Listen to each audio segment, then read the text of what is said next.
In accordance with Decision 77/506 of 16th of September 2022, I give the floor to the distinguished representative of Ukraine to introduce an address by the head of state. Mr. President, I have the honor to introduce the pre-recorded statement by His Excellency, Mr. Volodymyr Zelensky, President of Ukraine.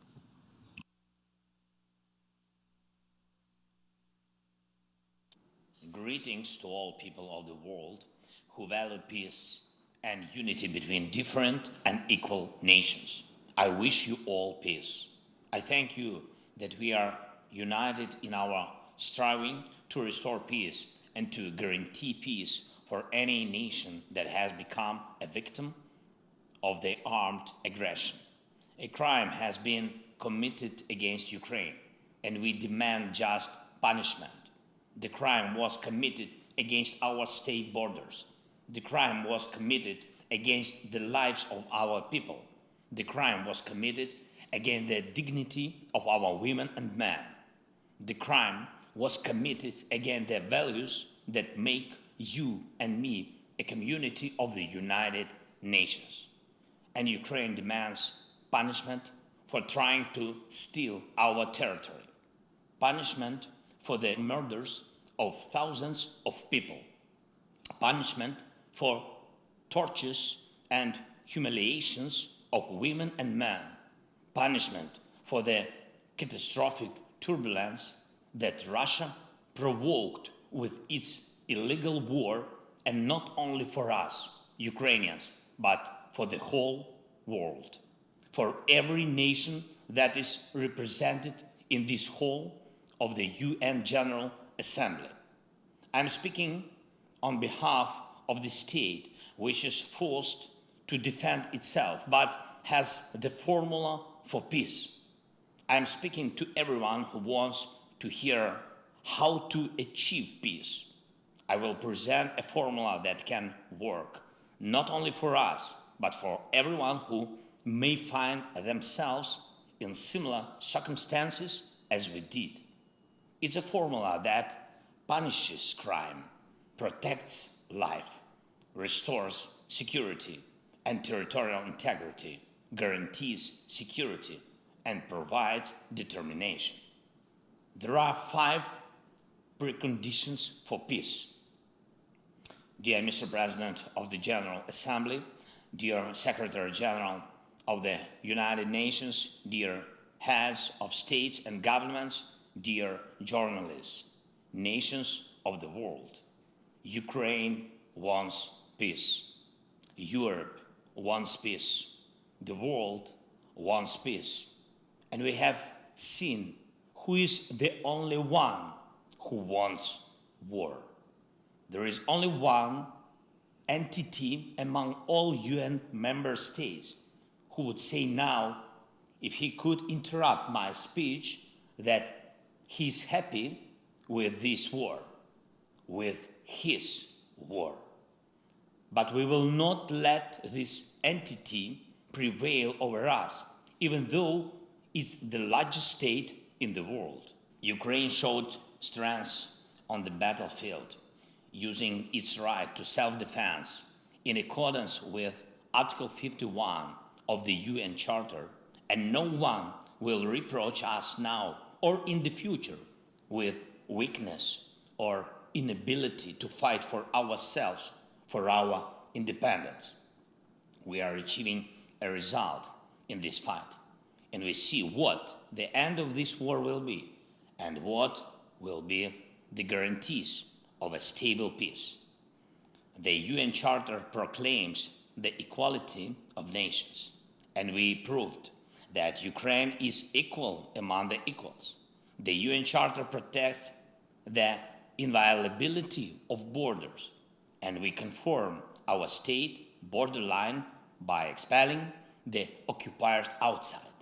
The UN Charter stipulates the value of human rights, dignity, and life, and we also stipulate them with every Ukrainian city freed from Russian occupation. We didn't provoke this war. We held 88 rounds of talks in various formats to prevent this war, just from the beginning of my presidency until February 24 this year. But Russia, instead of stopping the crime of aggression, which it started back in 2014, turned it into a full-scale invasion. And we have no choice but to defend ourselves. We do it. We push the aggressor beyond the internationally recognized border of the Ukrainian state. And this is the first item of our peace formula. Comprehensive item. Punishment. Punishment for the crime of aggression. Punishment for violation of borders and territorial integrity. Punishment that must be in place until the internationally recognized border is restored, until the aggression stops, and until the damages and losses for the war are fully compensated. Therefore, sanctions against the aggressor are part of the peace formula. Blocking the trade and relations with the aggressor is a part of the peace formula. All this is a punishment. So long as the aggressor is a party to decision-making in the international organization, he must be isolated from them, at least until aggression lasts. Reject the right to vote, deprive delegation rights, remove the right of veto if it is a member of the UN Security Council, in order to punish the aggressor within the institutions.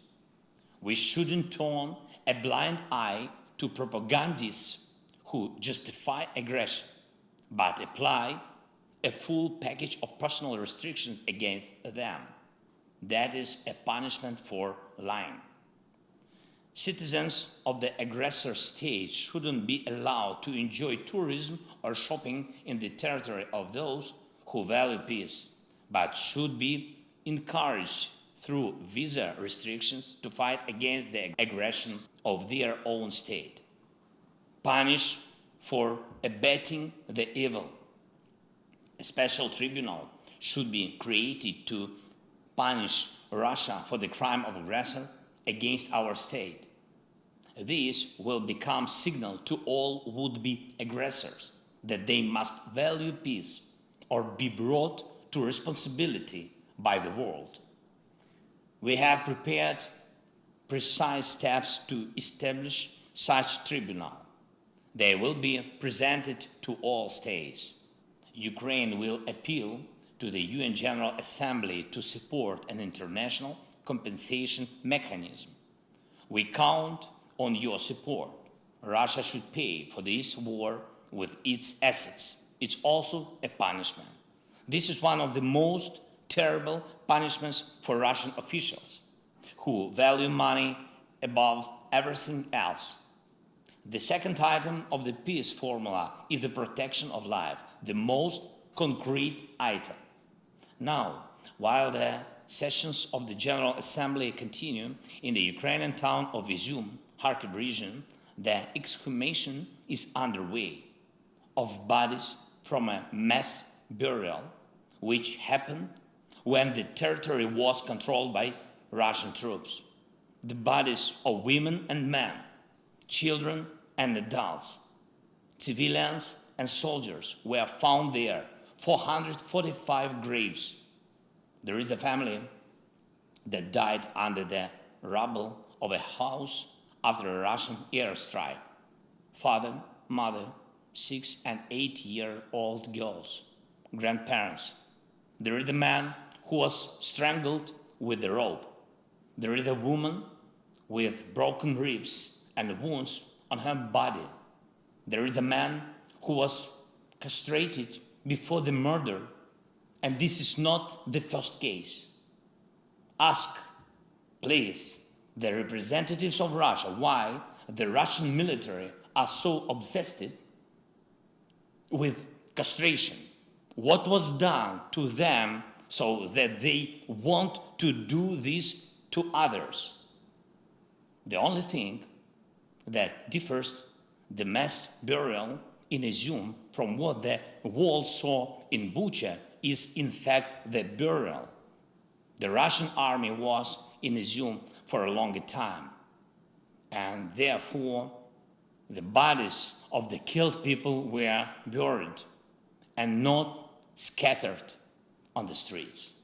So how can we allow the Russian army somewhere on Ukrainian soil, knowing that they are committing such mass murders everywhere? We cannot.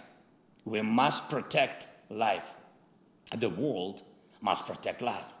Every state suffering the armed aggression needs the opportunity to protect its citizens and liberate its territory. If it requires help with weapons or shells, they should be provided. If you needed financial help for this, it should be given.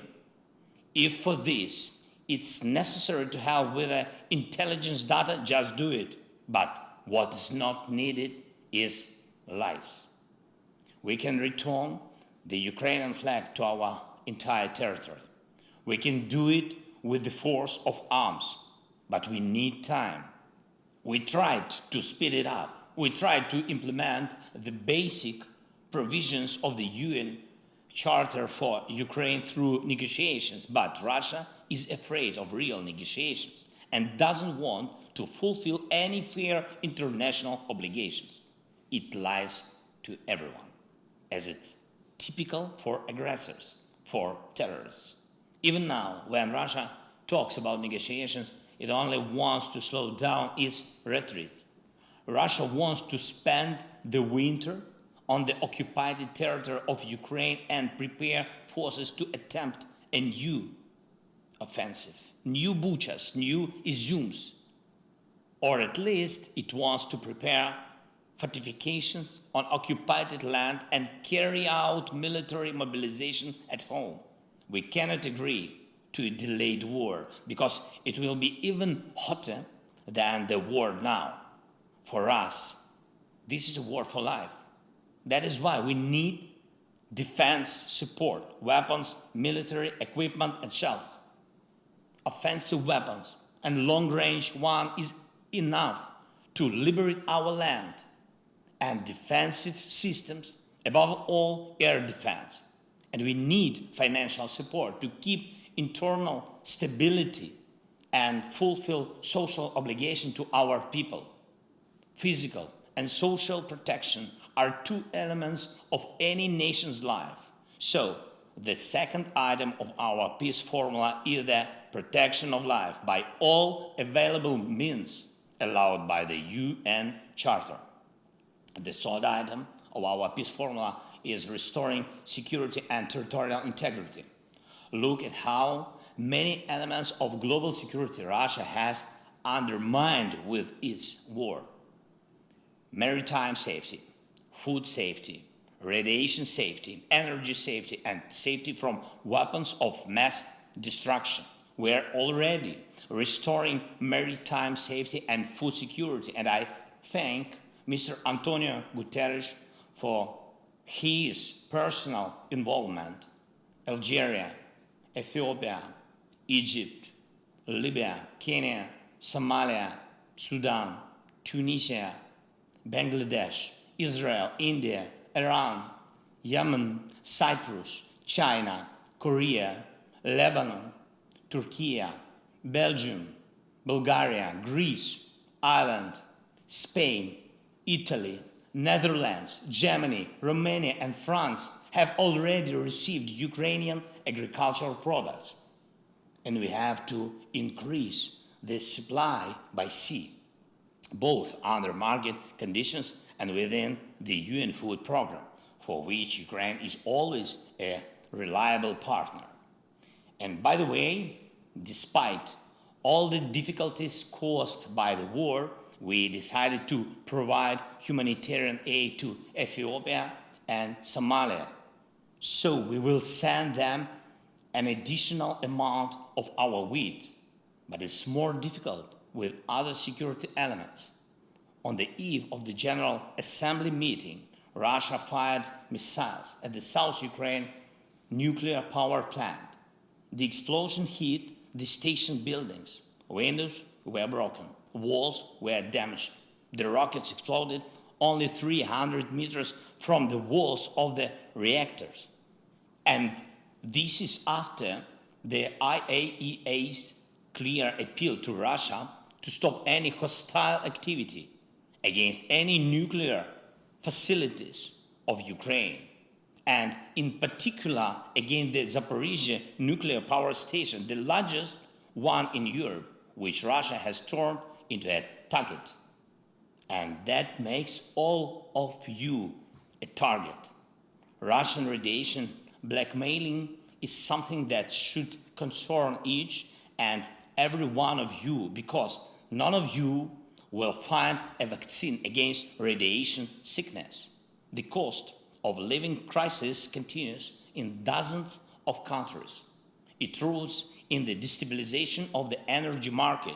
It's necessary to remove the main factor of global price turbulence, namely Russian energy blackmailing. It's necessary to cap the prices at which Russia exports its energy resources. It's necessary to make Russian oil and gas just ordinary goods again. Currently, oil and gas are Russia's energy weapons. And that is why it manipulates the markets so that electricity, gas, petrol, and diesel become the privilege of few instead of being a common goods available to all. Limiting prices is safeguarding the world. This is the way to restore energy and price security. But will the world go for it? Or will it be scared? Will it be scared of Russian threats? It's necessary to take only one strong step, after which everything will become clear. The time has come for this. This step will put everything in place.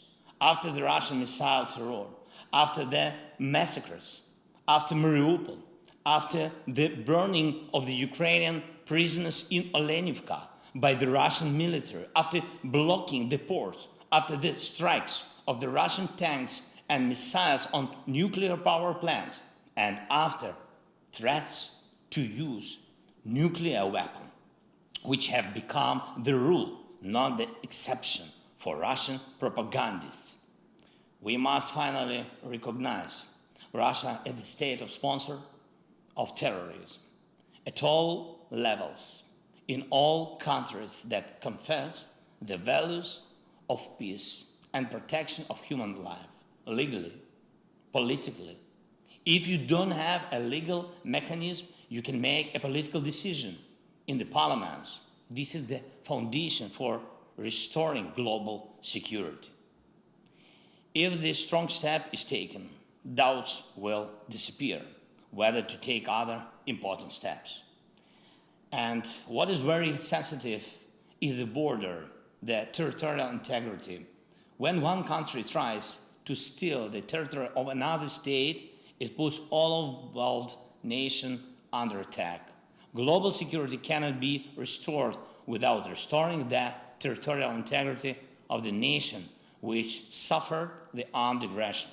So the third item of the Ukrainian peace formula is the restoration of security and territorial integrity. The fourth item is security guarantees. Every nation has the right to security guarantees, not only the largest nations, not only the most fortunate ones. We have proposals to upgrade the security architecture for Ukraine and for Europe and the world, which will not allow any more aggression against us. We are already presenting them to partners.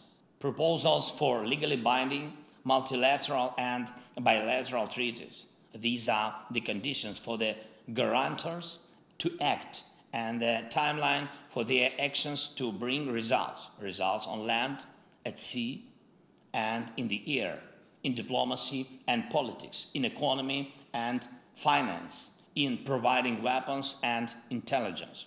Each of you who will receive the text of our peace formula will also see the details of what we offer as security guarantees. I do not want to compare our offers with the guarantees of any alliances that exist on the planet now. I want to stress that it is always much better to guarantee the security of a nation preventively rather than to stop a war after it has already begun.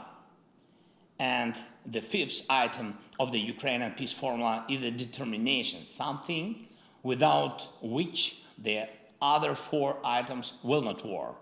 This is our determination to fight. This is the determination of the partners to help us and also themselves. And this is the determination of the world to unite around the one who fights against armed aggression and to call to order the one who threatens all. So, all five items of our formula: punishment for aggression, protection of life, restoration of security and territorial integrity, security guarantees, and determination to defend oneself. This is the formula of crime and punishment, which is already well known to Russia.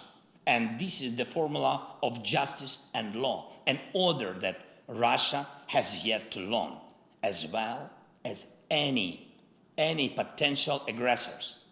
What is not in our formula? Neutrality. Those who speak of neutrality when human values and peace are under attack mean something else. They talk about indifference, everyone for themselves. Here is what they say. They pretend to be interested in each other's problems. They take care of each other formally. They sympathize only for protocol, and that is why they pretend to protect someone, but in reality, they protect only their vested interests.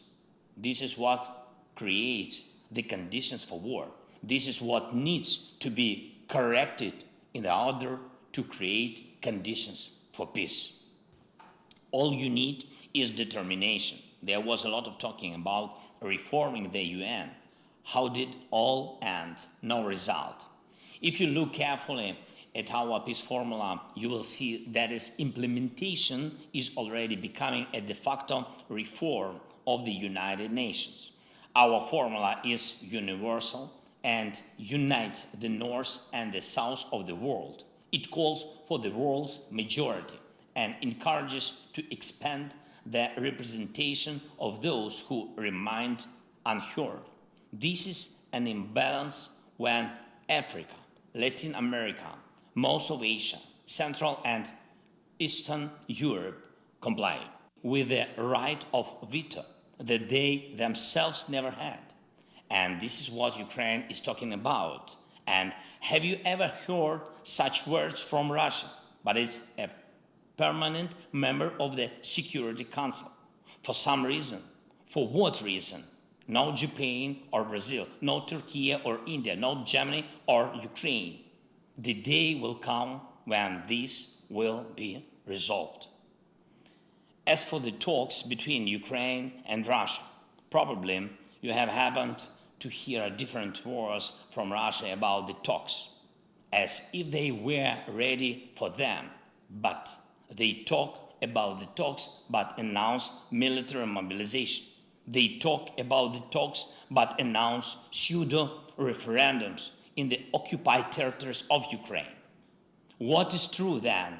The military mobilization in Russia is true. Sham referendums are also true. Russia wants war, it's true, but Russia will not be able to stop the course of history. Mankind and the international law are stronger than one terrorist state. Russia will be forced to end this war. The war, it has started. I rule out that the settlement can happen on a different basis than the Ukrainian peace formula. The further the Russian terror reaches, the less likely it's that anyone in the world will agree to sit at one table with them. And if my words will be followed by new Russian missiles and acts of terrorism, it will only prove their weakness, Russia's weakness, its inability to prevail over us, its inability to prevail over the world. It will only prove that 5 items of the Ukrainian peace formula must be implemented as soon as possible. We are ready for peace, but true, honest, and fair peace. That's why the world is on our side. And finally, I want to thank 101 countries that voted for my video address to take place. It was a vote not only about the format, it was the vote about principles. Only 7 countries voted against: Belarus, Cuba, North Korea, Eritrea, Nicaragua, Russia, and Syria. 7 who are afraid of the video address. 7 who respond to principles with a red button. Only 7.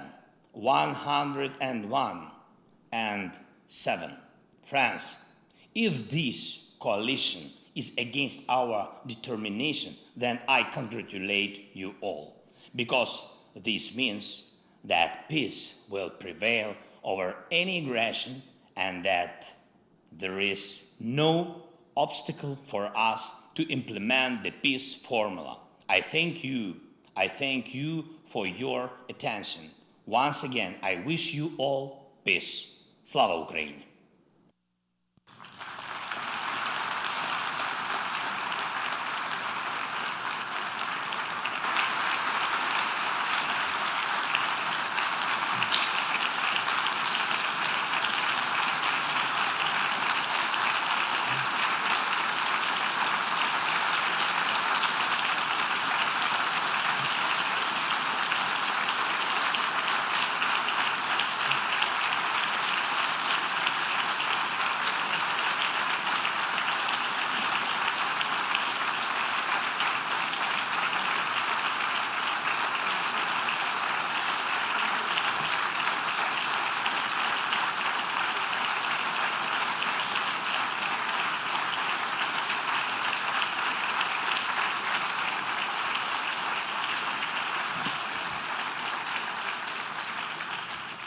On behalf of the Assembly, I wish to thank the President of Ukraine for his statement just made.